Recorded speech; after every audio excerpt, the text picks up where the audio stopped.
মোবাইলের স্ক্রিনে আটকে থাকা এই সময়ে ফিরে দেখা যাক বাংলার হারিয়ে যাওয়া শৈশবের খেলা হাডুডু। বাংলার ঐতিহ্যবাহী হাডুডু খেলা এক সময়ে গ্রামের মাঠ মাতিয়ে রাখত এই খেলা, কিন্তু বর্তমান সময়ে মোবাইল গেমের ভিড়ে যেন হারিয়ে যেতে বসেছে আমাদের শৈশবের এই আনন্দ। হাডুডু খেলার নাম শুনলেই মনে পড়ে যায় সেই ছোটবেলার দিনগুলো, বন্ধুদের সাথে মাঠে কাটানো দারুণ সব মুহূর্ত।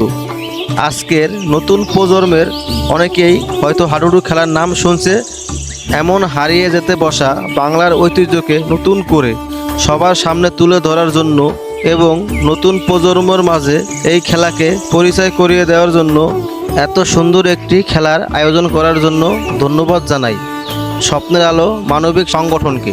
আসুন আমরা সবাই মিলে বাংলার ঐতিহ্যবাহী হাডুডু খেলা বাঁচিয়ে রাখি, নতুন প্রজন্মকে পরিচয় করিয়ে দেই আমাদের হারিয়ে যেতে বসা এই গ্রাম বাংলার প্রাণের খেলা হাডুডুর সাথে।